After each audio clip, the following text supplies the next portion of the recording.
Bismillahirrahmanirrahim. Assalamualaikum warahmatullahi wabarakatuh. Alhamdulillahirabbil alamin wa bihi nasta'inu ala umuri dunya waddin. Wassalamu ala mursalin wa ala alihi wa sahbihi ajma'in. Asyhadu an la ilaha illallah wa asyhadu anna Muhammadan abduhu wa rasuluh. Allahumma shalli wa sallim ala Muhammad wa ala Muhammad kama shallaita ala Ibrahim wa ala ali Ibrahim wa barik ala Muhammad wa ala ali Muhammad kama barakta ala Ibrahim wa ala ali Ibrahim innaka Hamidum Majid. Alhamdulillahirabbil alamin. Pada malam hari ini kita dipertemukan kembali di Majelis Taklim Ashabul Hijrah. Di minggu pertama di bulan Desember ini kita akan membahas lagi tentang fikih ibadah, dan syukur alhamdulillah guru kita Ustadz Agung Cahyadi LCMA telah hadir. Assalamualaikum Ustadz. Iya, Ustadz masih. Ya. Masih baik, alhamdulillah. Dan insya Allah malam hari ini kita akan membahas tentang fikih zakat Ustadz ya. Insya Allah. Dan baik, kami persilahkan juga kepada seluruh sahabat Ashabul Hijrah, para jamaah, nanti apabila ada pertanyaan bisa disampaikan pada kolom chat, dan insya Allah saya Muhammad Catur Rahmadi akan membacakan pertanyaan para jamaah.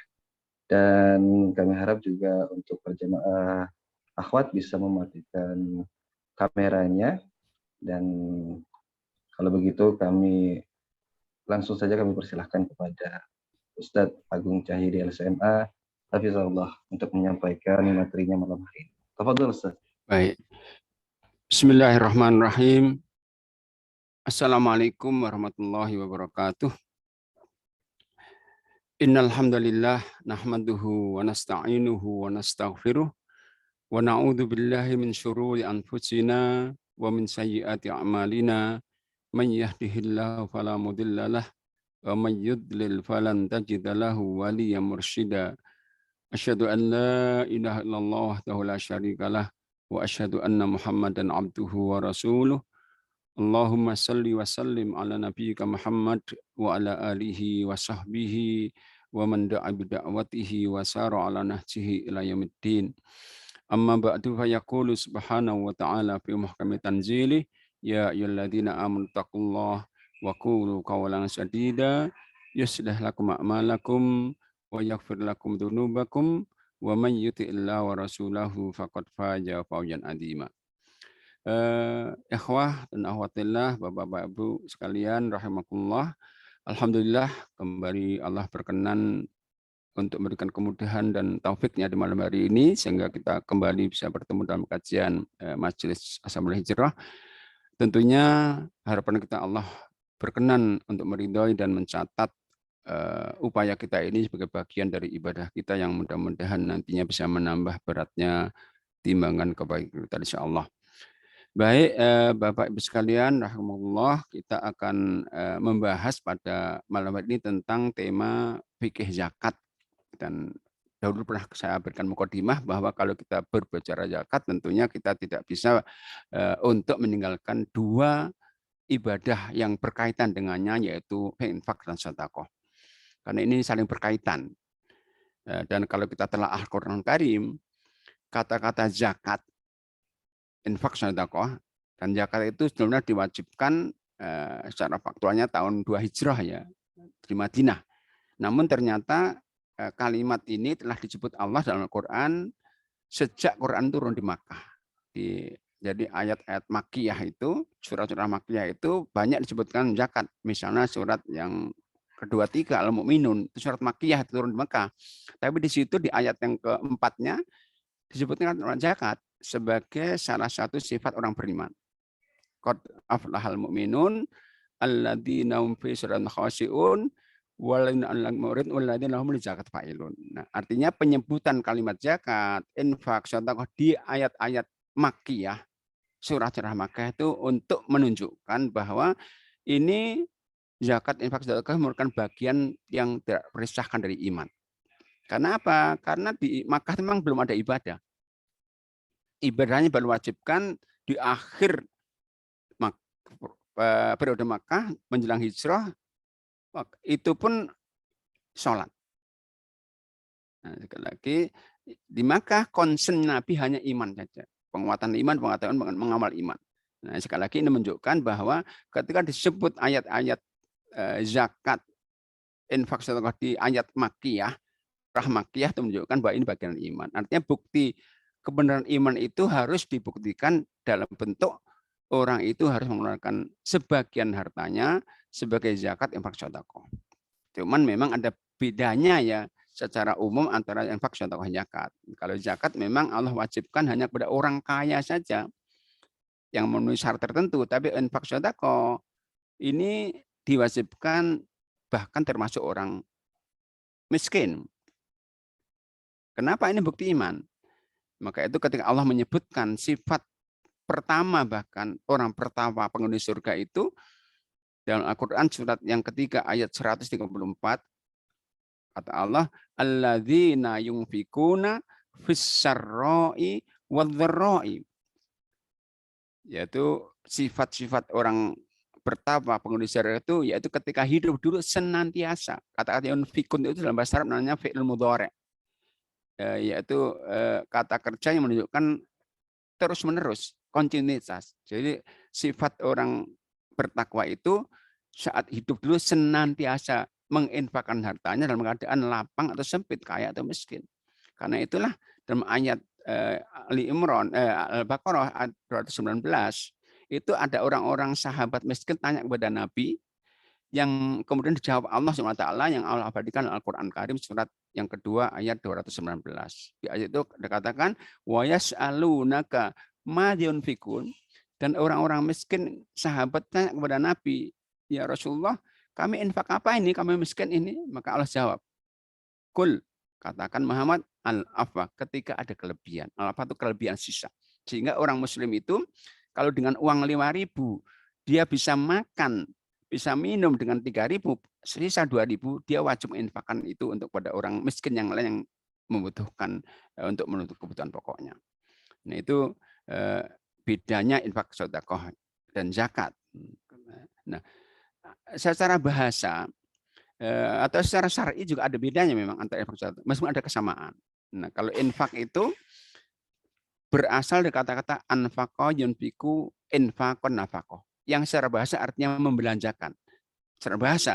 Tapi infak itu secara syar'i artinya menutup kebutuhan. Itu infak.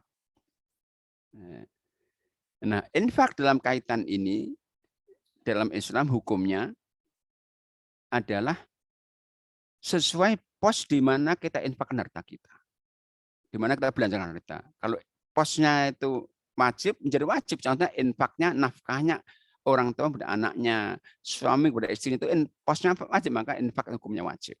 Tapi infak bisa posnya sunnah saja. Ketika dia membantu orang yang memang enggak untuk kebutuhannya, untuk sekender saja, itu menjadi sunnah saja. Tapi infak juga bisa berpotensi berhukum haram kalau posnya haram. Karena itulah Allah menyebutkan orang-orang kafir pun menginfakkan harta mereka. Tapi di pos yang haram, maka hukumnya haram. Dalam surat yang ke-8 ya, Al-Anfal ayat 36, Allah mengatakan, innalladzina kafaru, sesungguhnya orang-orang kafir yungfikuna amwalahum. Mereka menginfakkan harta terus-menerus untuk apa? Liyasuddu an sabil. Tapi posnya apa?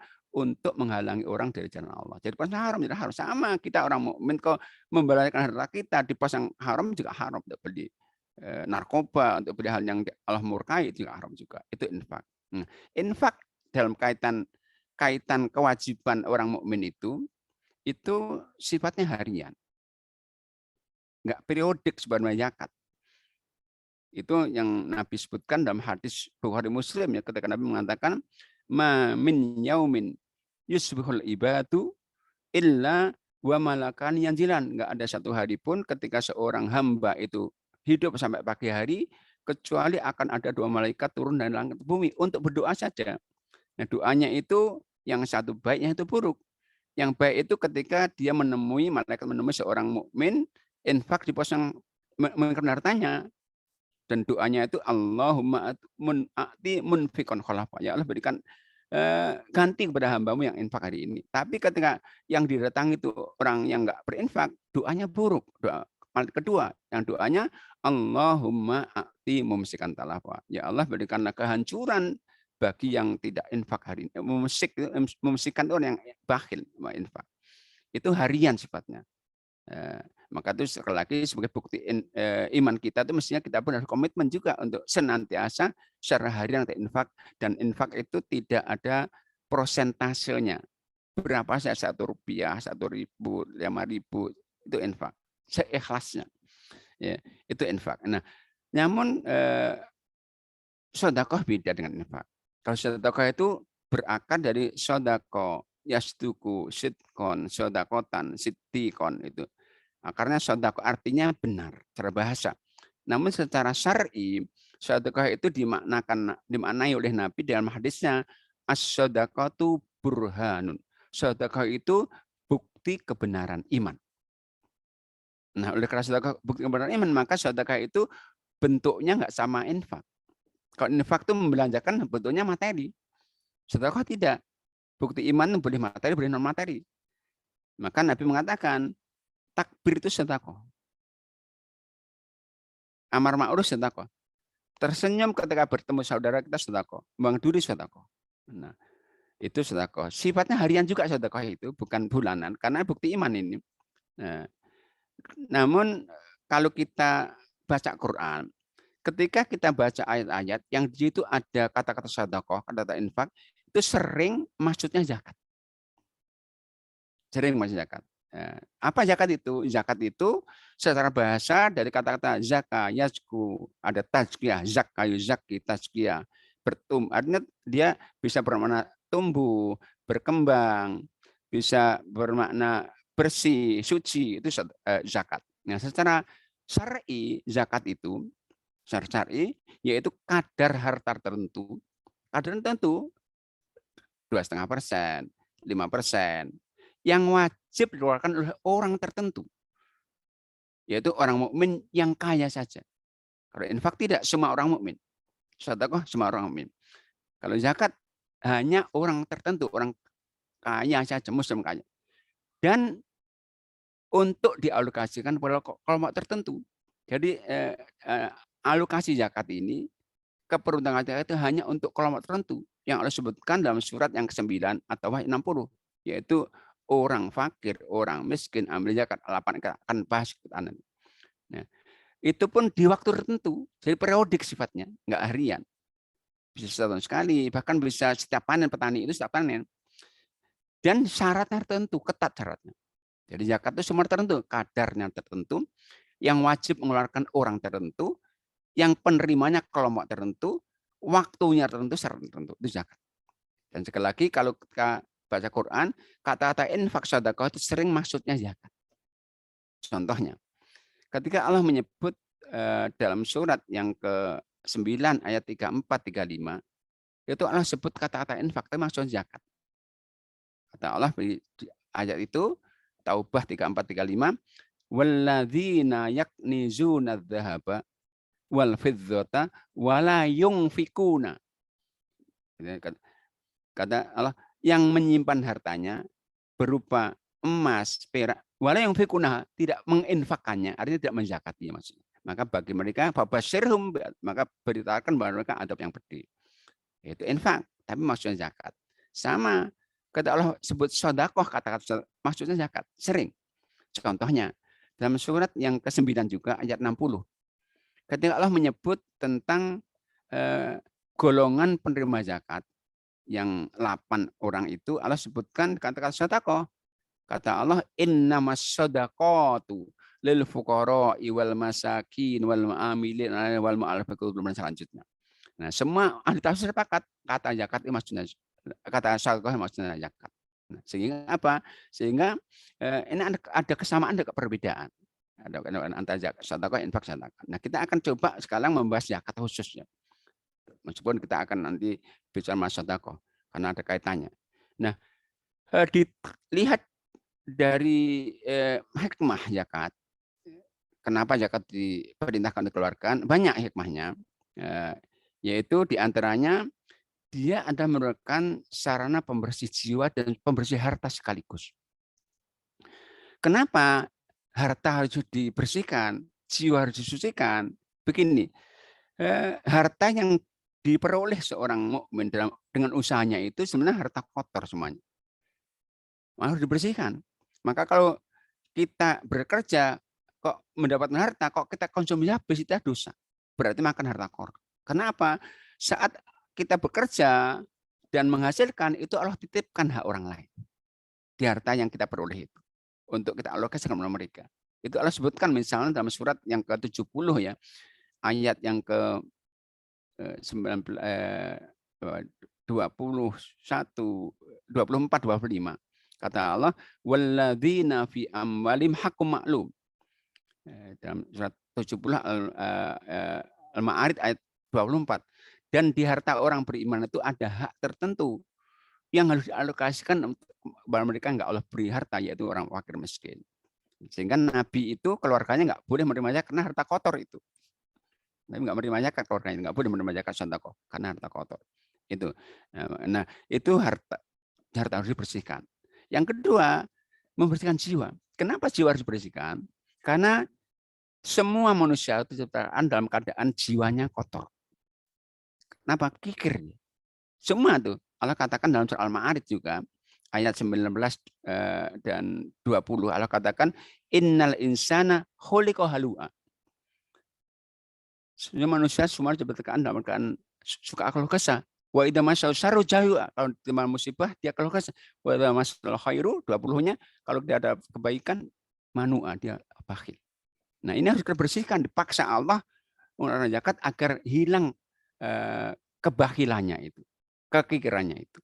Maka Allah katakan fungsi zakat itu ada memberikan jiwa, sedekah juga, dan harta sekaligus. Surat yang ke-9 ini ayat 103 Allah katakan khud min amwalim sadaqatan tutahhiruhum wa tuzakkim biha. Ambillah dari orang-orang mukmin itu sedekahnya, hartanya, zakatnya untuk mensucikan jiwa mereka, membersihkan harta mereka. Itu fungsi yang pertama. Dipaksa oleh Allah memang agar bersih harta mereka dan agar karakter itu muncul dengan paksaan kadang-kadang. Yang kedua, fungsi zakat dia merupakan realisasi keperluan sosial. Artinya begini, Allah mengatakan orang mukmin itu bersaudara semuanya. Karena bersaudara maka harus dibangun hubungannya atas dasar empati peduli. Allah katakan itu dalam Al-Quran surat 49 ya, ayat yang ke-10 ya. Kata Allah, innamal mu'minuna ikhwatun. Orang bersaudara semuanya.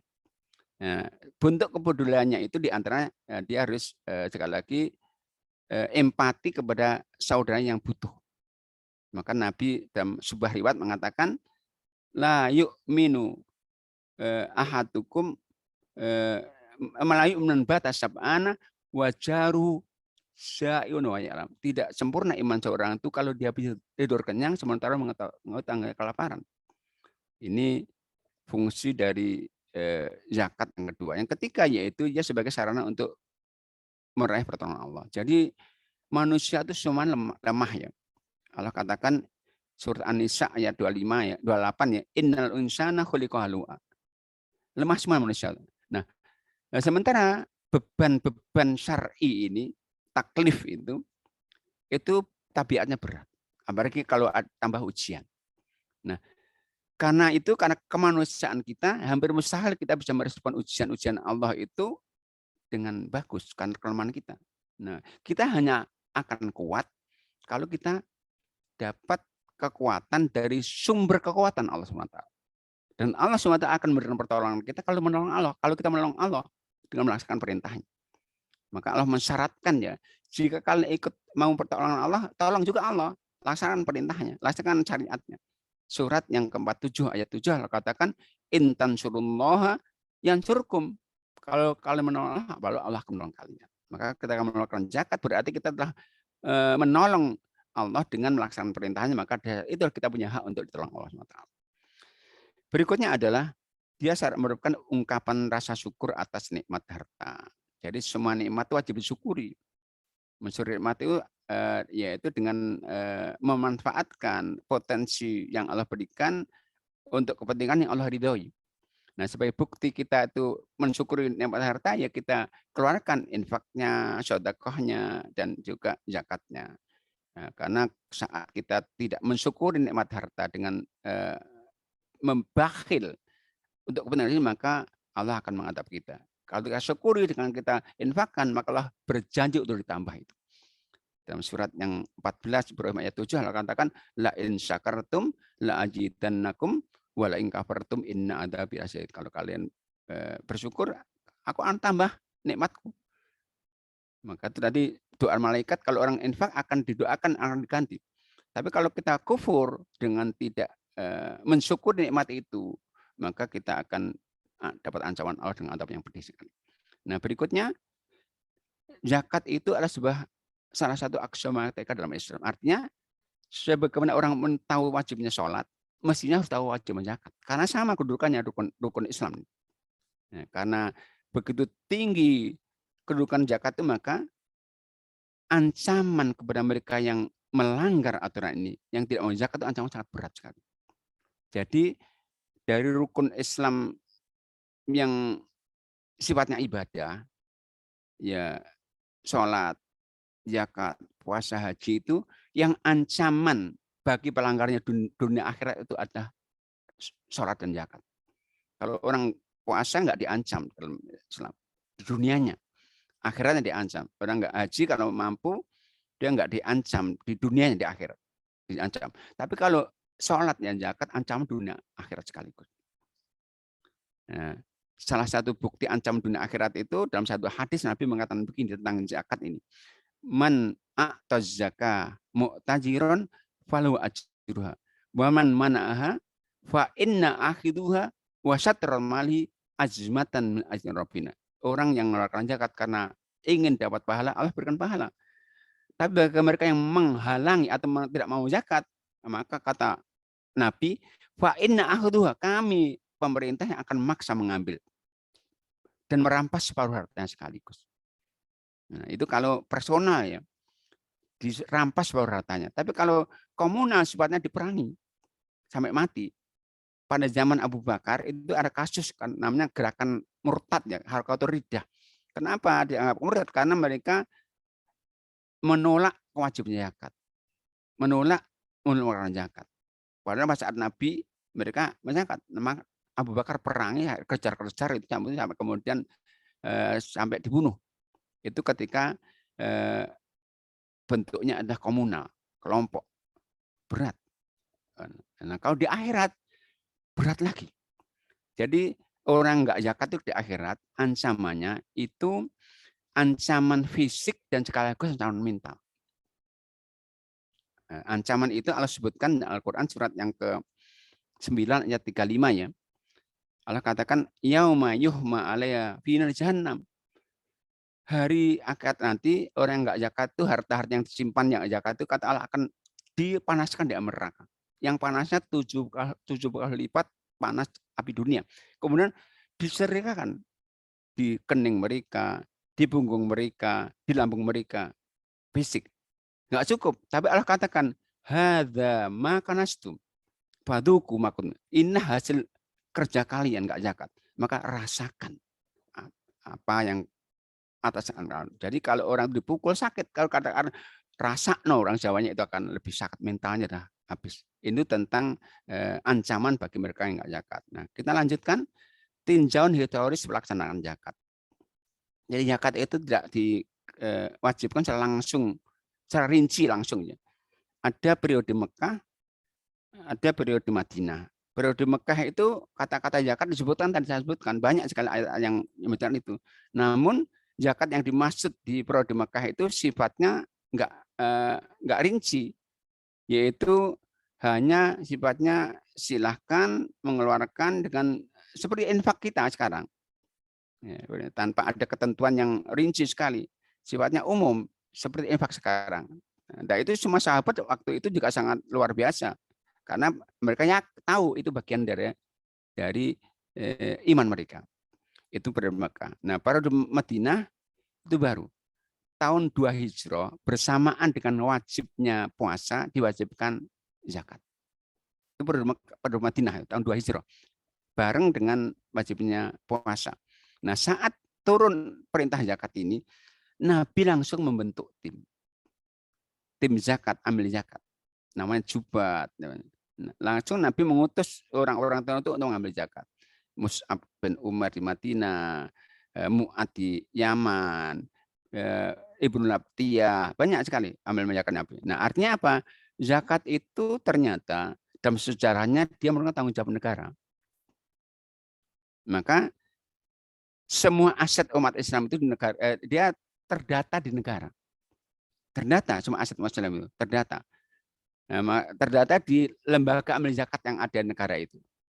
Nah, maka itu nanti lembaga ini ada utusan khusus untuk mendatangi orang per orang.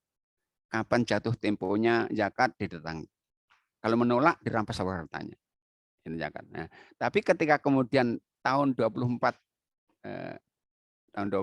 Masehi ya, itu sudah lagi tidak ada negara Islam, khilafah tumbang di Turki itu, maka kemudian akhirnya zakat tidak lagi diurus oleh negara. Ya akhirnya enggak sempurna juga pelaksanaannya, penggunaannya. Nah, kemudian muncul lembaga-lembaga zakat yang mengelola zakat umat Islam.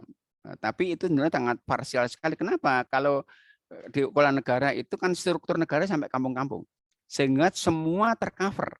Tapi kalau sekarang diurus oleh lembaga-lembaga zakat, itu mereka kan strukturnya di kota-kota saja, sehingga banyak di kampung itu nggak tercover mereka, sehingga nggak ada orang-orang yang wajib zakat nggak tahu wajibnya zakatnya, ada orang miskin nggak tercover dapat bagian dari zakat. Itu periode Madinah ya. Kemudian periode sekarang tahun 24 sudah ada agak kurang maksimal aktivitas zakat. Nah, berikutnya ada periode Khulafaur Rasyidin. Ini periode yang paling heboh di sini. Saat khalifahnya Abu Bakar itu muncul gerakan namanya Haqatul Riddah, gerakan murtad, yaitu mereka tidak mau membayar zakat, menolak.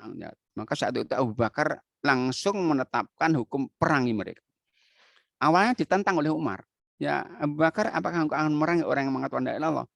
Abu Bakar bersumpah, dijelaskan. Akhirnya Umar ikut menyetujui, diperangi, kejar-kejar mereka. Ini itu periode Khulafaur Rasyidin.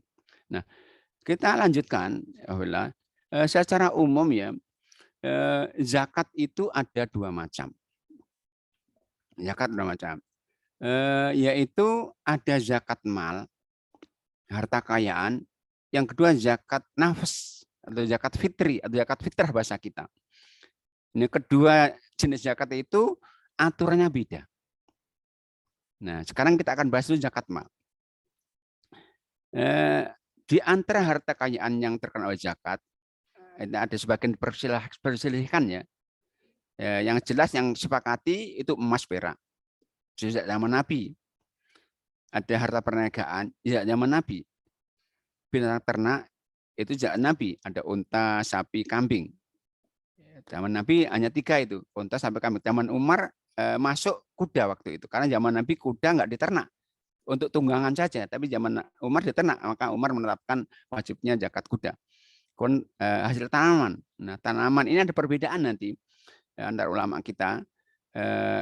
Kalau Imam Syafi'i itu tanaman yang wajib zakat itu tanaman yang dia merupakan makanan pokok yang bisa disimpan. Ya, kalau kita mungkin beras, gandum, itu. Kalau zaman Nabi kan hanya gandum, kemudian zabib, zabib itu mismis dan juga kurma zaman Nabi. Kemudian hasil tambang dan harta karun, bukan harta temuan ya, harta karun itu harta yang tersimpan di tanah, peninggalan moyang. Kalau harta temuan nanti nggak dijakati. Kemudian hasil profesi ini zakat profesi itu baru muncul pada akhir tabiin. Karena zaman Abu Bakar, zaman Abu Bakar belum ada orang bergaji tinggi. Zaman akhir tabiin itu gaji tinggi, maka kemudian ditetapkan waktu itu zakat profesi. Nah, sampai sekarang di Indonesia pun ada Muhammadiyah nggak mewajibkan zakat profesi itu karena nggak ada contohnya dari Nabi. Kemudian benda-benda produktif. Contohnya rumah yang disewakan, mobil yang disewakan, itu benda produktif. Namanya al-mal mustafad bahasa Arabnya. Ini sebagian jenis harta yang. Nah, menurut Abu Hanifah, semua harta kekayaan itu wajib zakat. Semuanya. Termasuk biji-bijian, termasuk sayur-sayuran, termasuk buah-buahan. Kalau mau sapi, buah-buahan tidak. Kenapa Abu Hanifah mengatakan semua hasil pertanian juga dizakati, semua harta zakat? Karena Allah mengatakan itu dalam Al-Quran surat yang kedua ya, ayat 267 Allah katakan. Dalam ayat itu dipanggil kita orang beriman, ya ayyuhalladzina amanu anfiku min thayyibati ma kasabtum wa mimma akhrajna lakum minal ardh. Wahai orang beriman, infakkanlah, zakatilah, infak maknanya zakat juga. Zakatilah semua penghasilan kalian yang baik-baik. Nah, semua kata Allah ini, maka semua penghasilan kita wajib zakat, termasuk profesi tadi, termasuk hasil tumbuh-tumbuhan, sayur-sayuran. Kenapa? Dari semua yang kamu keluarkan dari bumi. Di ayat itu menunjukkan semua penghasilan dan semua yang keluarkan dari bumi. Nah, itulah Abu Hanifah menafsirkan, berarti semua harta kita selama dia mencapai nisab kena zakat. Ini ada perbedaan. Nah, kemudian namun ada kesepakatan ya, dari harta yang wajib dizakati tadi baru diwajibkan zakat kalau memenuhi syarat. Syaratnya tersepakati. Apa syarat pertama? Harta itu harta yang halal. Kata Allah, min thayyibat, thayyib. Karena harta haram nggak dizakati, karena kita nggak boleh ambil harta haram.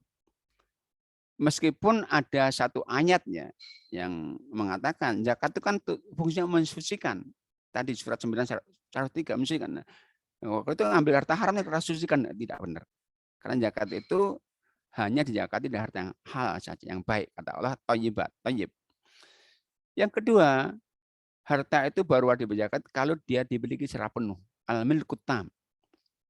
Kalau masih ada kaitan orang lain nggak zakat. Sehingga kalau misalnya suami istri sama-sama punya hartanya, karena berpenghasilan semuanya, itu nggak digabungkan. Kalau selama ini digabungkan, zakatnya orang per orang. Maka ketika suami istri gajinya atau penghasilannya nggak capai nisab, istri nggak ada zakat. Meskipun digabungkan capai nisab. Karena zakat itu personal sifatnya, nggak komunal. Kemudian syarat yang ketiga mencapai nisab. Nisab itu apa? Nisab itu adalah jumlah terkecil dari satu harta. Yang dengan jumlah itu harta itu terkena wajib zakat. Jadi nisab itu ukuran terkecil, kadar terkecil dari harta yang dengan kadar itu sudah tetapkan wajib zakat. Nah, ini nisab per harta itu beda-beda ya. Misalnya, nisabnya emas, ukuran Nabi namanya 20 mithqal. Kalau dikonversikan dengan gram kita, itu ada perbedaan, ada yang 95, 94, 84, ya mayoritas 85 gram, mayoritas itu. Jadi kalau Nabi 2 mithqal, itu kalau konversinya dengan gram, emas itu 85 gram, itu menurut mayoritas ulama kita. Perak beda lagi, perak itu kalau yaitu 200 dirham, dirham itu perak. Kalau dikonversikan kurang lebih 595 gram. Karena seorang memiliki emas hanya 84 gram nggak wajib zakat. Seorang memiliki perak hanya 500 gram nggak ada zakat karena belum mencapai nisab. Kalau nisabnya pertanian beda lagi. Yang pertanian itu sepakat 5 wasak namanya. 5 wasak itu ukurannya kalau konversinya yaitu kurang lebih 653 kg beras, bukan gabah. Jadi 653 kg beras. Kalau penghasilan petani itu dengan jumlah itu maka baru wajib zakat. Nah, kalau peternakan beda lagi. Kalau peternakan itu lebih rinci lagi. Peternakan itu kalau seorang peternak itu sapi, itu ukuran nisabnya 30 ekor. Sehingga orang peternak sapi hanya memiliki 29 ekor belum anggap kaya, belum wajib zakat. Kalau kambing itu 40 ekor. Peternak kambing hanya memiliki 38 dengan 9 ekor nggak wajib zakat, belum kaya wajib zakat. Nah, itu tapi semua diternak ya, bukan dipekerjakan. Maka itu kalau orang peternak sapi kok memiliki 35 ekor sapi. Nisabnya kan 30. Tapi yang 6 ekor untuk bajak sawahnya, untuk angkut barang-barang. Berarti yang ternak hanya 29, nggak wajib zakat. Ya, kemudian udah yaitu nisabnya. Berikutnya syarat berikutnya yang keempat, berumur 1 tahun.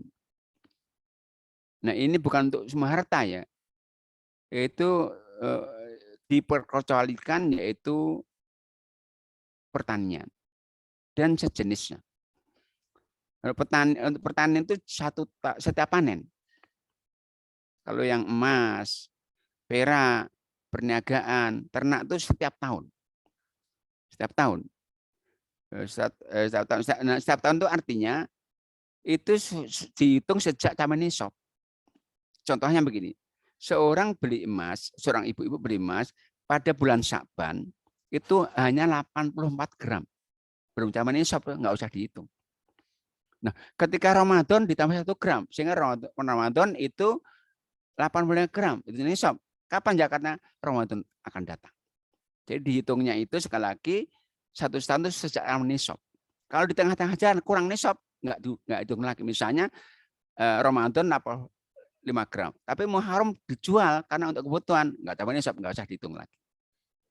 Nah, itu jadi 1 tahun penuh sampai nisab terus itu baru wajib zakat. Nah, ya. Dan sekali lagi ini hitungnya itu sejak sampai nisab 1 tahun. Sama seorang pedagang saat dia mulai dagang nggak sampai nisab nggak usah dihitung. Tapi setiap bulan dihitung sampai nisab 1 bulan, maka baru dihitung 1 tahun kemudian.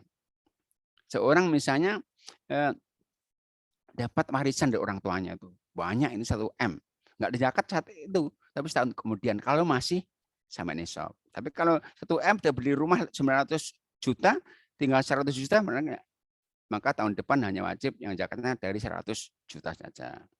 Jadi itu nominal akhir yang dizakati ya. Itu syarat yang keempat. Syarat yang kelima itu bebas hutang. Artinya zakat itu dari harta neto, setelah dikurangi hutang semuanya. Nah, sebenarnya seorang punya aset banyak, ini berapa pabrik ini, nilainya mungkin miliaran, tapi ternyata hutang semuanya nggak zakati. Tapi kalau punya hutangnya sebagian, potong dulu, aset dia sisa berapa. Nah, karena zakat itu dari kepemilikan penuh. Kalau hutang berarti ada milik orang lain di situ. Tapi kalau piutang itu aset. Jadi kalau orang itu punya harta, ada di berangkasnya, di rumahnya, tapi punya piutang, maka piutang digabungkan, diakumulasikan. Karena piutang itu aset dia. Piutang lancar, tapi piutang macet tidak. Piutang macet baru zakat saat nanti dikembalikan. Nah, berikutnya, harta itu baru terwajib kalau dia telah surplus dari zakat itu dari harta surplus. Jadi kelebihan dari kebutuhan pokok minimal. Artinya harta neto dikurangi semua kebutuhan pokok, makan minum, kontrak rumah, cicilan motor, biaya pendidikan anak, semua dikurangi itu. Kebutuhan pokok itu kebutuhan yang apabila nggak terpenuhi nggak normal. Orang nggak pendidikan nggak normal, maka biaya pendidikan anak kita menjadi pengurangan zakat kita. Orang nggak bisa makan nggak normal, maka kebutuhan makan menjadi pengurangan zakat. Jadi dikurangi semuanya, setelah maka neto zakat itu ya, dari itu. Maka orang kaya aja. Maka petani itu kan tadi kan petani itu kan 653 kg beras. Itu kalau bersih ya. Dikurangi biaya pupuknya berapa, biaya yang manennya berapa, biaya kehidupan dia berapa. Sisanya masih itu, maka baru wajib zakat. Jadi harta itu saja. Nah, yang terakhir, harta itu terkena zakat kalau harta berkembang atau berpotensi untuk berkembang. Maka itu harta yang nggak berkembang nggak zakati. Artinya yang kita simpen, tapi harta yang kita pakai, misalnya rumah dipakai nggak ada zakat, kendaraan yang dipakai nggak ada zakat, tapi kendaraan yang kita sewakan kena zakat, rumah yang kita sewakan kena zakat, rumah yang dipakai nggak ada zakat. Nah, maka itu orang itu ketika beli aset tergantung niatnya. Kalau dia niat beli aset untuk kepentingan dipakai, nggak kena zakat. Misalnya kita beli rumah, untuk apa? Kalau belum punya rumah nggak kena zakat. Tapi kita beli rumah untuk disewakan kena zakat sewa. Kalau laku sewa, kalau nggak laku sewa nggak zakat. Kalau beli tanah misalnya, kok kita perjualbelikan kena zakat perdagangan. Dari pengembang itu kena zakat perdagangan. Itu sekali lagi 7 syarat yang karenanya harta yang kita miliki baru kena zakat. Nah, kalau nggak penuhi syarat maka nggak kena zakat itu. Nah, berikutnya yaitu zakat nafas atau bahasa kita zakat fitrah ya. Kalau bahasa Nabi itu zakat nafas atau zakat fitri, bukan zakat fitrah. Karena fitrah kan bersih. Fitr itu kan makan. Maka zakat kan untuk kebutuhan makan misalnya, bukan zakat fitrah. Zakat jiwa, maka dikasih jiwa. Maka untuk menutup kebutuhan orang miskin. Nah, zakat nafas ini, zakat fitri ini itu aturannya sangat sangat sederhana sekali. Yaitu asal seorang mukmin itu ketika menjelang hari raya Idul Fitri mempunyai kelebihan makanan yang dibutuhkan untuk hari raya malamnya, kelebihan cukup 1 sok saja sudah wajib zakat. Jadi misalnya seorang miskin itu dalam zakat fitrah dia bisa berposisi sebagai penerima zakat sekaligus wajib zakat. Karena apa? Misalnya ada orang miskin sekali ini, kok sebelum hari Idul Fitri, 2 hari sebelum Idul Fitri dapat paket zakat nih dari tangganya, kanan ngasih, kiri ngasih, depan, sehingga ketika menjelang sholat Id terkumpul 15 kilo. Dan saat itu wajib zakat. Karena apa? Ukurannya asal punya kelebihan makanan, yang kelebihan itu 1 sok saja, yang dibutuhkan dari malamnya. Nah, untuk zakat fitri ini fungsinya besar ya. Fungsinya apa? Pertama untuk membersihkan kotoran-kotoran yang merusak puasa kita, yang kedua untuk membantu orang miskin. Nah, zakat ini ada batas waktunya. Pembagiannya kapan? Pembagiannya itu penerimaan sama dengan nanti zakat, penerimaan sama dengan penerima zakat mal sama sebenarnya. Nah, cuman ini alokasi pembagiannya itu kalau para ulama dahulu, sahabat itu paling cepat 2 hari sebelum hari raya. Maksimal sholat id dilaksanakan udah nggak sah lagi. Jadi kenapa kok para ulama menetapkan, sahabat menetapkan zakat ini hanya boleh diberikan paling cepat 2 hari karena ini untuk kebutuhan hari raya. Nabi mengatakan begini, ugnuhum anis soal fi hadzal yaum. Cukup pernah orang miskin itu agar nggak minta-minta saat hari raya. Nah, kalau diberikan di awal Ramadan dipakai makan raya minta lagi. Karena memang ini fungsinya untuk menutup kebutuhan hari raya. Maka Idul Fitri kan. Zakat fitri, maka zakat fitri untuk kebutuhan raya. Maka para ulama sahabat itu paling cepat 2 hari. Tapi kalau Imam Syafi'i boleh mulai awal Ramadan. Imam Syafi'i. Tapi sekali lagi itu Imam Syafi'i. Boleh Ramadan. Tapi sekali kalau dilakukan sahabat itu 2 hari sebelum raya. Nah, ini tentang zakat fitri. Yang sekali lagi ini berkaitan dengan kewajiban seorang atas nama dirinya dan atas nama yang di bawah tanggung jawabnya. Maka seorang bapak itu ya wajibnya menanggung zakat fitri istrinya dan anak-anaknya yang belum bekerja masih ada tanggung jawabnya itu temannya. Nah, bagaimana dengan seorang janin? Nah, para orang ada berbeda pendapat. Kalau janin itu sudah tiupkan ruh, sebagian ulama mengatakan wajib zakat juga.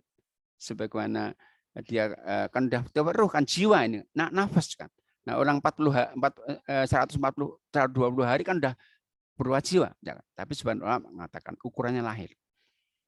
Mayoritas ini. Sehingga orang itu kalau hamil, kok melahirkannya sebelum sholat id, berarti anaknya wajib zakat fitrah. Kalau kemudian lahirnya setelah sholat id, nggak wajib zakat fitrah karena udah habis waktunya.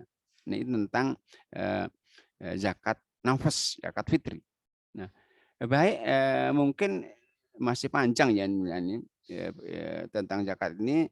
Monggo kalau ada yang mungkin ingin menambahkan sebelum kita lanjutkan, monggo silakan bertanya, silakan. Baik Ustadz, ini sudah ada beberapa pertanyaan. Baik, ya. Saya mohon izin untuk bacakan. Assalamualaikum warahmatullahi wabarakatuh. Waalaikumsalam warahmatullahi wabarakatuh. Afwan izin bertanya Ustadz, apakah orang yang membayar hutang kepada kita, uang tersebut harus dizakati? Syukran. Assalamualaikum warahmatullahi wabarakatuh. Jadi berarti kita punya piutang ya berarti ya. Kemudian orang mengembalikan. Sekali lagi piutang itu asetnya. Nah, maka dia wajib berzakat meskipun belum dikembalikan. Saya katakan piutang itu yang lancar itu aset. Maka pada akhir tahun kita itu kata menghitung aset kita termasuk piutang kita masukkan.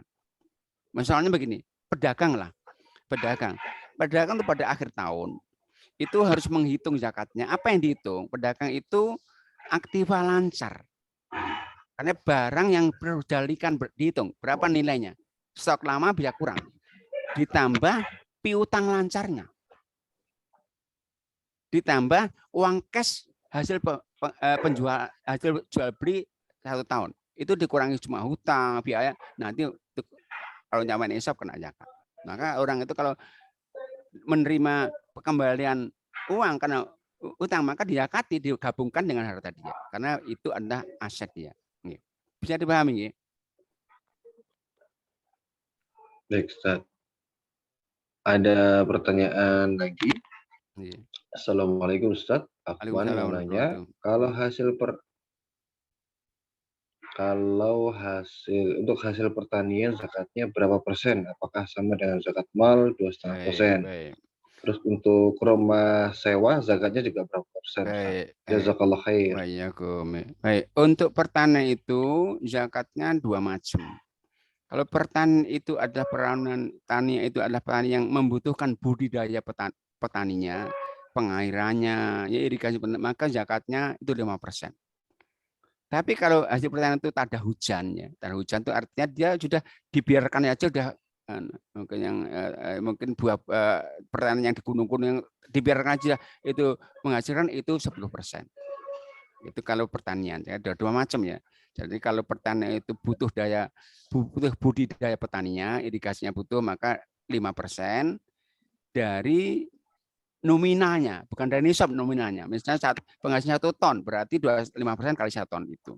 Tapi kalau sekali lagi kalau itu nggak butuh budidaya petaninya, maka 10%. Tapi di Indonesia jarang sih. Di Indonesia rata-rata butuh irigasi kalau pertanian, rata-rata loh ya. Kemudian yang kedua tadi apa? Ahmad Catur? Sebentar, Ustaz. Tadi itu untuk rumah sewa zakatnya juga berapa persen, Ustaz? Jadi sama ya, untuk sewa itu ada dua perbedaan. Kalau dalam bukunya Fiqh Zakah Qardawi itu sewa itu disamakan dengan pertanian. Kenapa? Petani itu yang dijakatkan hasilnya. Asetnya tanpa sawahnya nggak dijakati, maka itu besar 5%. Kalau dijakati 2,5% dari asetnya mahal itu sawahnya. Sama orang itu kalau nyawan rumah yang dijakati hasilnya. Kenapa? Asetnya nggak dijakati, rumahnya nggak dijakati. Maka 5%. Itu menurut sebagian. Tapi kalau ulama-ulama Saudi itu dikiaskan ke emas. Kenapa itu 2,5%? Jadi berapa hasilnya 2,5%? Ada perbedaan pendapat.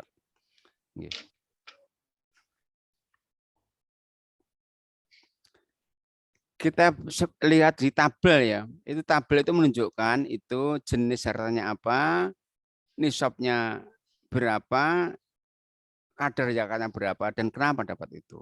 Kita lihat di tabel, mungkin kalau yang bawa diktatnya. Jadi emas misalnya, itu nisabnya 85 gram. Artinya seorang itu ketika punya emas 80 gram emas, maka sejak dia miliki itu, maka wajib berzakati tahun depan tapi berapa? 2,5%. Bukan dari nisabnya, di nominalnya. Kalau dia memiliki 100 gram, berarti lebih nisab. Berarti 2,5% kali 100 gram. Kalau perak sekali lagi 595 gram. Kalau perniagaannya paling sulit itu perniagaan. Karena perniagaan itu nisabnya sama emas, cuman yang dihitung nisabnya itu, yang dihitung nisab pertama yaitu pertama aktiva lancar. Aktiva lancar itu artinya barang yang diperjualbelikan, barang tetapnya. Aktivitasnya tokonya, kendaraannya, komputernya nggak dihitung. Aktiva lancar yaitu barang dagangannya saja. Maka di akhir tahun pedagang itu harus menghitung yang belum terjual berapa ini. Maka berat. Karena stok lama bisa murah, stok baru bisa mahal. Dihitung semuanya itu nilainya, kemudian plus piutang lancar. Mungkin ada yang diutang orang lain, para pelanggannya, yang lancar dihitung. Plus uang hasil jual beli 1 tahun yang diberangkas itu. Jadi sekali lagi, aktiva lancarnya dihitung, plus piutang lancarnya, aktiva tetap ya, bukan atau lancar, bukan tetap ya, atau lancar ya.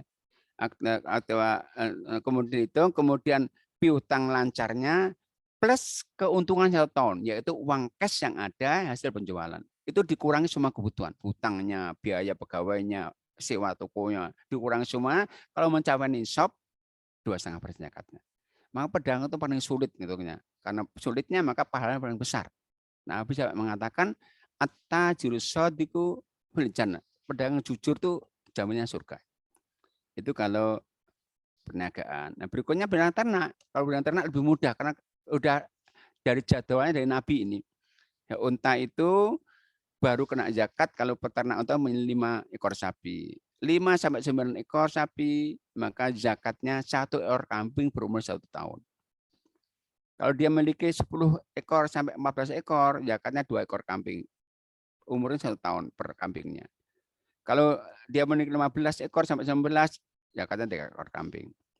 Sapi 30 ekor. Semua diternak ya.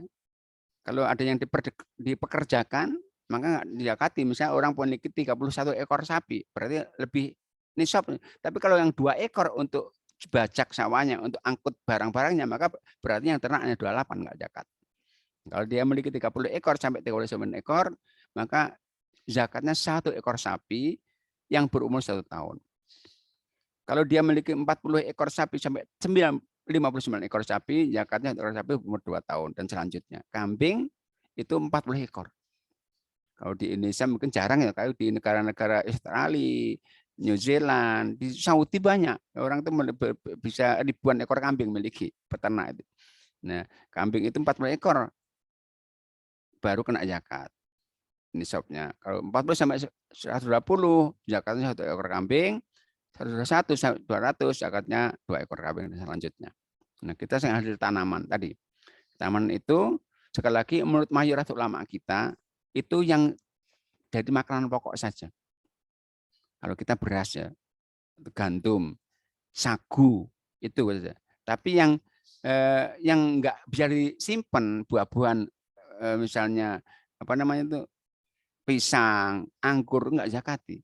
Zakatnya apa? Zakatnya ini zakat perdagangan nanti kalau berjual-belikan. Bukan zakat pertanian. Kalau perdagangan 2,5%.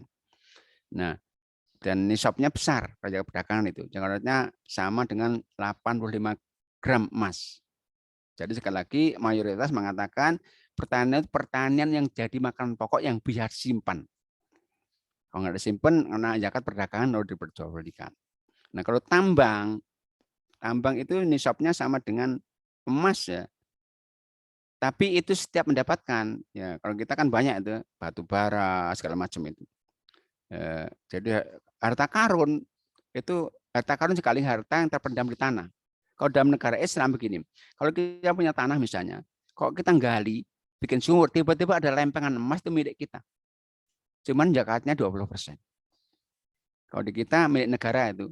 Kalau di negara Islam enggak. Jadi tanah itu milik siapa, maka semua yang di bawahnya itu milik dia. Termasuk ketika ada lempengan emas, tinggal anak moyang dulu. Itu ini tapi zakatnya 20%. Harta karun. Kalau harta temuan itu harus diumumkan, bukan milik kita. Kemudian hasil profesi. Sekali lagi ini ada perbedaan ulama kita banyak sekali. Kenapa? Memang dia baru muncul pada akhir tabi'in. Nah, nggak ada contohnya. Maka karena maka akhirnya apa yang dipakai dasar kias namanya, analogi. Nah, ada 3 analogi ini. Ada yang mengkiaskan ke emas. Karena apa? Karena alat tukar. Emas kan alat tukar. Sehingga apa? Zakatnya itu akumulasi gaji 1 tahun, kalau mencapai nisabnya emas, kena zakat 2,5%. Jadi sisa-sisa gaji itu kalau dihimpun terus, kok 1 tahun kemudian sampai nisab baru kena zakat. Tapi ada yang mengkiaskan ke tanaman dan emas sekaligus. Kenapa kok kias 2 kali? Karena begini, karena itu cara mendapatkannya sama dengan pertanian periodik. Karena kalau ada klien, ada pasien, ada ngajar bulanan, kan periodik dengan pertanian, maka zakatnya berarti setiap panen. Cuman karena bentuknya uang, maka zakatnya 2,5%. Jadi zakatnya setiap bulan, kalau gajian, ada pengacara, ada klien, tapi zakatnya 2,5% karena itu. Yang ketiga, zakatnya kiasnya ke tanaman ini. Sehingga apa? Itu tanaman itu setiap panen, setiap mendapatkan. Berapa? Nisabnya 657 gram, kurang lebih 7 juta saja. Bersih tapi ya, bukan bersih ya, itu bersih. Maka orang itu kalau di Surabaya kok gajinya 10 juta itu miskin itu. Karena dia harus ngubur anaknya, istrinya, kontrak rumahnya. Nah, 7 juta itu bersih. Karena zakat itu setiap pertanian berarti 5%. Ini kias yang dipakai. Nah, itu kurang lebih ya tentang tabel. Nah, berikutnya kita akan bahas golongan yang berhak atau yang tidak berhak menerima zakat. Nah, atau mungkin kalau ada pertanyaan monggo silahkan langsung aja. Ada pertanyaan? Nah, Muhammad Catur masih mute kayaknya. Apa Ustaz? Tadi koneksi handphone saya keputus, jadi ada beberapa chat yang hilang Ustaz. Iya. Mungkin ada pertanyaan sampai sini? Atau kita lanjutkan? Dilanjutkan dulu Ustaz. Tinggal 2 menit ini Ustaz. Oh begitu ya. Jadi saya ulangi lagi, secara global ya, penerima zakat itu beda dengan penerima infak sedekah. Kalau sedekah infak itu untuk kebutuhan apa saja. Maka untuk apa saja kebutuhan apa saja? Itu sedekah infak. Karena arti sedekah sendiri, arti infaknya kan untuk kebutuhan.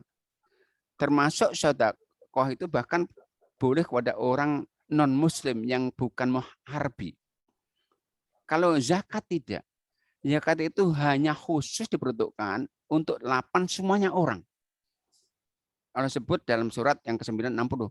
Kenapa? Itu diawali dengan innama. Innama itu hanya. Zakat itu hanya.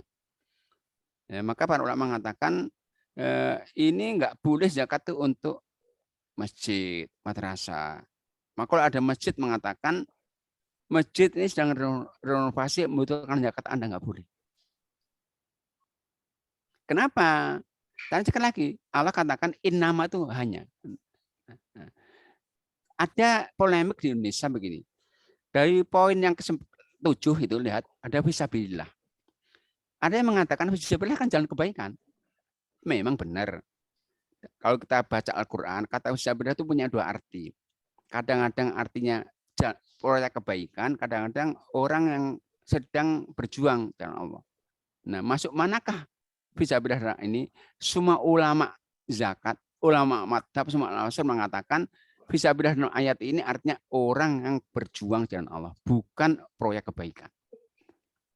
Sebab apa? Kalau diartikan proyek kebaikan itu akan merusak makna ayat itu sendiri. Kenapa? Ketika Allah menyebut zakat untuk orang fakir, untuk orang miskin, amil zakat, mu'alaf, hamba sahaya, ibnu sabil, itu kalau diartikan fisabilillah proyek kebaikan, nggak perlu disebut itu. Karena ketika amil zakat kepada orang fakir juga fisabilillah juga kok.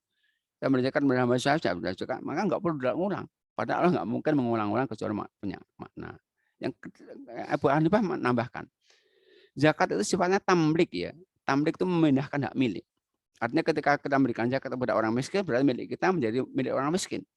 Nah, kalau zakat untuk masjid, yang milik masjid siapa?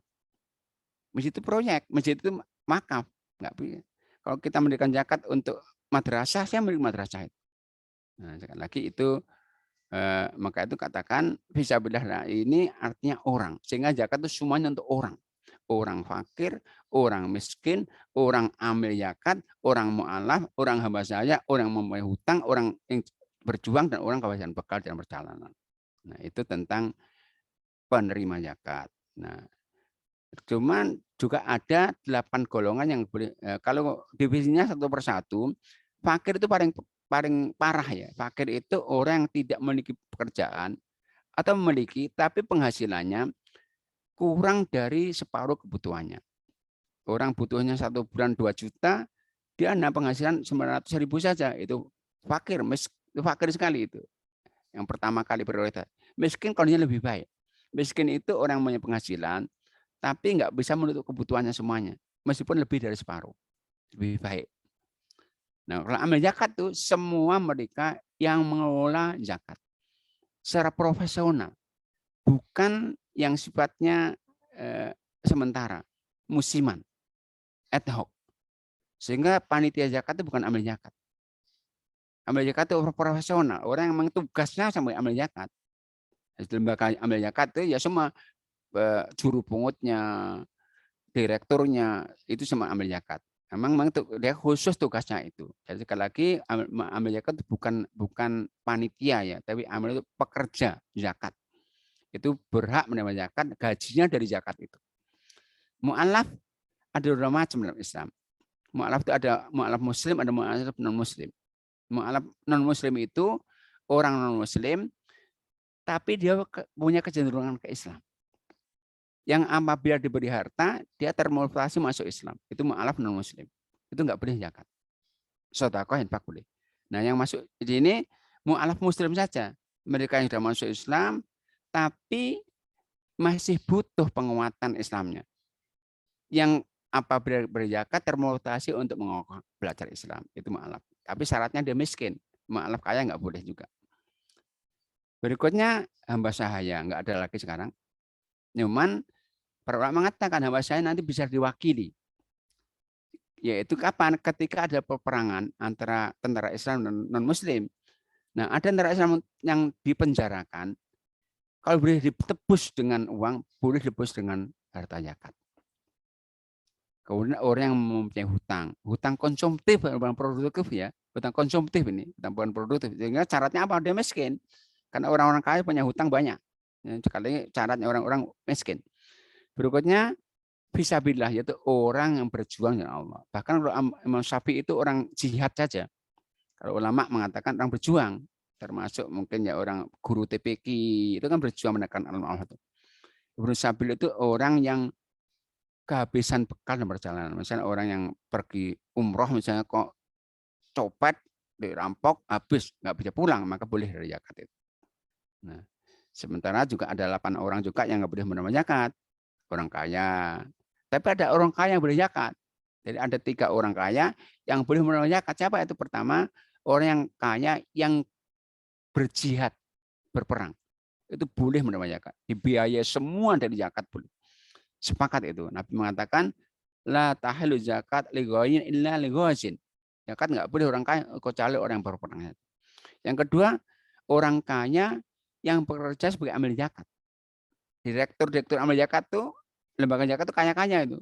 Dia dapat zakat karena kerjaannya itu.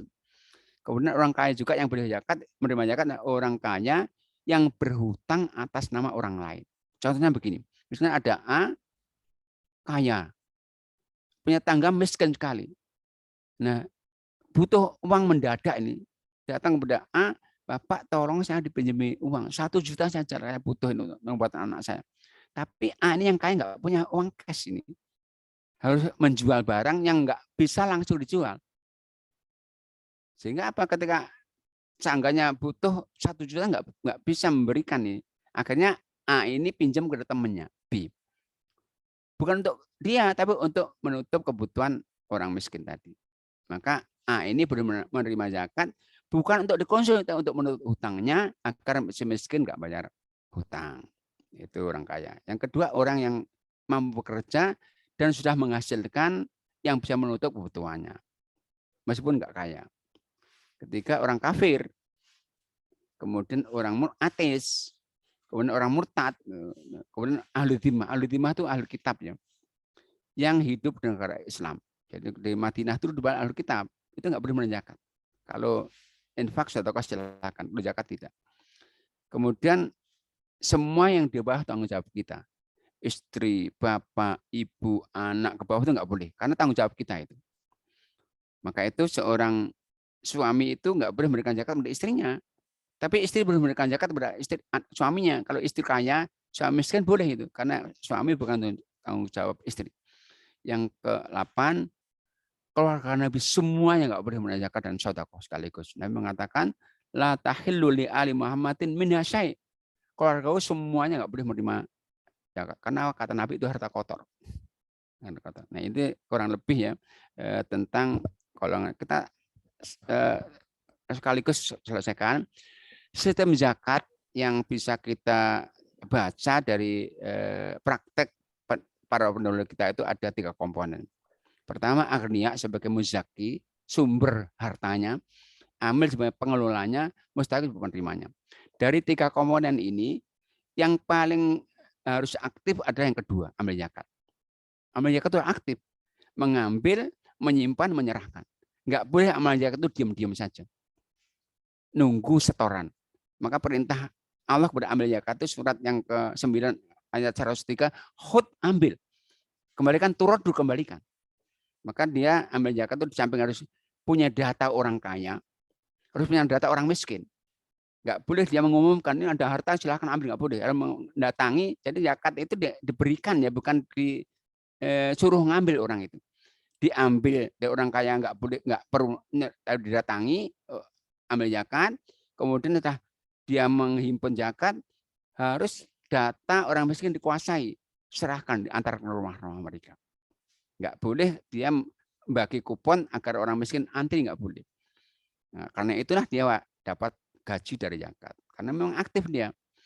Yang mustahik adalah penerima zakat, dan sekali lagi ada 8 orang saja. Nah, ini nanti fungsi ambil itu 2, mengambil zakat dan kemudian menyalurkan zakat. Nggak boleh dia mengembangkan zakat. Karena zakat itu bukan milik dia. Dia pembawa amanah saja. Zakat milik orang miskin. Maka nggak boleh dia, kata kembangkan dulu ya nggak boleh. Dia harus menyerahkan kepada yang berhak. Karena dia hanya pemikul amanah, nggak boleh kemudian menyalahgunakan amanahnya. Nah, itu kurang lebih Bapak sekalian mengenai tentang zakat. Mungkin ada yang menambahkan, silahkan. Baik, ada pertanyaan ini Ustaz yang masuk. Assalamualaikum Ustaz. Waalaikumsalam. Bagaimana perhitungan zakat yang diberikan kepada amil zakat? Jadi kalau ambil zakat itu seorang yang harus profesional, harus tahu ilmu zakatnya. Kalau orang ambil nggak tahu ilmu zakat nanti akan salah kelola nanti. Bisa mengambil dari yang nggak kewajiban, menyerahkan yang berhak. Maka ketika seorang kaya itu nggak tahu cara ngitung zakatnya, dia datangkan amil, tolong hitungkan zakat saya. Begitu. Mestinya kalau dia nggak tahu, kalau tahu ya dia langsung menyerahkan saja. Dan ketika seorang muzaki menyerahkan kepada amil zakat, harus sampaikan ini uang zakat. Jadi begini, di lembaga amil zakat itu ada pos infak, sedekah, pos wakaf, ada pos sosial, ada pos zakat. Ada 4 pos. Ada pos zakat, pos wakaf, pos infak, sedekah. Nah, pos sosial. Nah, kalau orang itu memberikan zakat lewat lembaga amil zakat, harus sampaikan ini zakat. Apa? Takut nanti pos infak salah sasaran. Tapi kalau dia menyerahkan kepada langsung orang miskin, nggak perlu. Kenapa? Ya dia udah ini harta Anda, orang miskin. Tapi kalau diserahkan kepada lembaga harus pastikan sampai ini uang zakat. Sehingga ambil zakat itu nggak salah sasaran nanti. Coba kalau ini uang silakan, nanti masuk pos infak salah sasaran. Nah, maka sekali lagi kalau bagaimana menyerahkannya, serahkan saja nggak masalah. Tapi kalau belum tahu cara menghitungnya, panggil saja ambil zakat. Tolong hitung zakat harta saya ini. Nah, itu kurang lebih. Mungkin ada yang lain. Ini satu pertanyaan mungkin Ustaz. Karena saya sempat dapat pertanyaan dari teman saya juga bahwa dia mau zakat, sudah jatuh nisab, tapi dia sebetulnya masih punya hutang yang rutin dibayar begitu.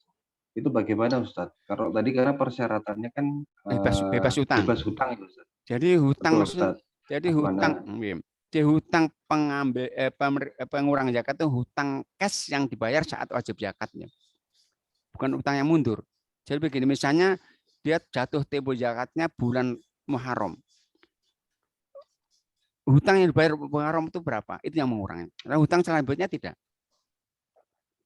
Jadi hutang cash yang dibayarkan itu yang menjadi pengurang zakat. Nah, sisanya baru. Kalau cicilan nggak termasuk Ustaz ya? Maka cicilan berapa yang dibayarkan saat dia wajib zakat itu? Misalnya jadi kalau Muharram dia wajib zakat, maka cicilan yang harus dibayarkan bulan Muharram berapa itu yang mengurangi. Untuk bulan berikutnya tidak dihitung. Itu tentang cara menghitungnya zakat. Dan saya tambah satu lagi. Baik Ustaz. Saya tambah satu lagi ya. Menghitung tahun zakat itu dengan bulan Hijriah, bukan bulan Masehi ya. Bukan bulan Masehi. Karena kalau kita menghitung bulan Masehi nanti kita akan terlambat memberikan zakat. Berarti kita menahan hak orang miskin. Jadi semua perhitungan dalam ibadah itu dengan bulan Hijriah. Maka nggak ada puasa Agustus, nggak ada puasa Ramadan, puasa Muharram. Maka sama, kalau zakat dihitung dengan nanti bulan Masehi, nanti orang itu akan terlambat nanti menahan 14 hari, sehingga menahan haknya orang miskin. Nah itu kurang lebihnya. Tunggu, silakan. Baik Ustaz, ini ada pertanyaan susulan lagi ini. Assalamualaikum. Waalaikumsalam warahmatullahi wabarakatuh. Izin bertanya, bagaimana cara menghitung uang tabungan atau investasi? Berapa nisabnya? Investasinya bentuk apa? Tabungan atau apa? Kalau tabungan ya dihitung aja. Kapan mulai aja? Misalnya kita tiap bulan nabung. Kemudian dihitung sampai nisabnya kapan? Kita misalnya kita mau nabung dari awal waktu Sa'ban ke nisab. Nah, sampai nisab itu maka kapan zakatnya? Setahun kemudian. Berapa nominalnya? Jadi sudah sampai nisab, maka tambahan-tambahan langsung diakumulasikan. Misalnya nisabnya itu 85 gram emas ya, senilai itu ya. Jadi sekali 80, kalau emas sekarang berapa nggak tahu saya. Jadi sekali lagi nisabnya tabungan itu senilai 85 gram emas. Nah, kalau tabungan kita sudah mencapai nisab itu, maka setahun kemudian wajib zakat 25%. Bukan nisab, nominalnya berapa tahun depan. Kalau sekarang mungkin 8 gram, tahun depan 100 gram, maka 100 gram itu yang dizakat. 2,5% dari itu. Baik. Sudah selesai pertanyaan yang masuk, yang bisa kami bacakan. Mungkin terakhir sebelum penutup bisa dibuat kesimpulan Ustadz dan nanti diakhiri dengan doa. Baik, jadi Bapak Ibu sekalian, sekali lagi zakat, infak, sedekah itu adalah bukti iman ya. Karena itulah Allah mengatakan ketika menjelaskan orang mukmin benar itu, yang benar imannya itu surat yang 49 15. Hujurat 15. Kata Allah apa?